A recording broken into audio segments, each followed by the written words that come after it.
Derbyshire denied by Brown 150.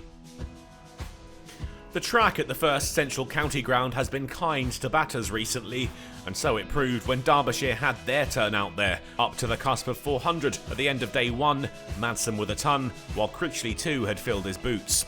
Sussex started the second day well though, guessed out LBW to Atkins early in proceedings, but Anuj Dal and Matty McKiernan wouldn't let that turn into momentum for the hosts, and they fired their way to 400 runs at a fair rate, maximum bonus points sealed, with 9 overs to spare.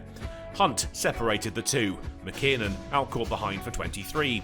Aitchison would be just behind him, caught by Brown in the slips off the bowling of Crocombe. Melton then fired them to 450 with boundaries early in his knock, but he too would fall to Crocombe, caught looking for a big shot over the leg side, well taken by Ibrahim in the deep. It was all over thanks to a bit of magic in the slips. Melton out to Atkins for 3, Rawlins' blushes spared by a sprawling Brown. Despite some Sussex success early on day 2, the visitors had still managed to add 94 runs in the morning session. While the headlines were rightly about Madsen's ton, Anuj Dal had paid another good knock, and credit too to Critchley with 85 and Godalman with 52. Sussex though were off to a horror start. Ali Orr out first ball of the innings, caught behind off the bowling of Aitchison.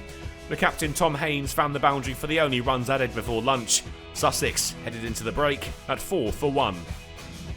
Sussex were soon on the ropes after the break, the score up to 35 when Dustin Melton's short delivery was gloved down the leg side by Haynes.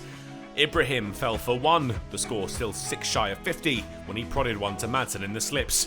And in his next over, Aitchison had another, Harrison Ward trapped in front for a 10-ball duck. Ben Brown stopped the rot and struck up what needed to be a decent partnership with Ollie Carter at the other end. The former Sussex skipper was playing at his resilient best. Boundaries few and far between following the loss of those wickets, but hard running saw the score tick along nicely. His 8th 4 of the innings, clubbed away through mid-wicket, took him to 50 off 63 balls. Both men looked in really good touch. They were emulating Derbyshire before them. Another boundary off Carter took him into the 40s, and the value of the partnership up to 100 runs. Terrific stuff from the pair.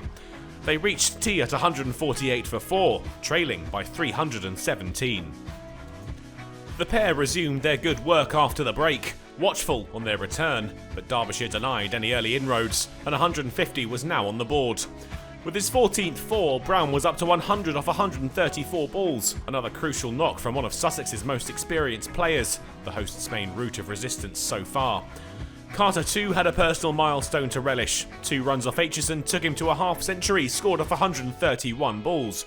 Up to the mark for the first time in first-class cricket.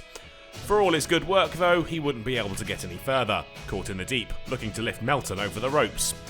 Rawlins was out before the over was done, a catch handed back to Melton via a leading edge. Jack Carson though wouldn't be so easily removed. He stuck with Brown as he started to edge his way towards 150 runs. The young Sussex spinner was finding the boundary as well. Dahl fired to the ropes for 4 before a single brought up their 50 partnership. A single off Critchley took Sussex past 250, but the moment Brown was looking for came in the next over. Just 1 run found off McKiernan, but that was sufficient. 150 up after a wonderful innings, scored from 179 balls. That would prove to be the last runs of the day. The close came at the end of the over. Some dogged resistance led by Brown held Derbyshire back when Sussex easily could have crumbled. The first target for the hosts tomorrow will be avoiding the follow-on, but with just 4 wickets in hand, that's easier said than done, and Derbyshire will still be confident they can pick up that elusive first win.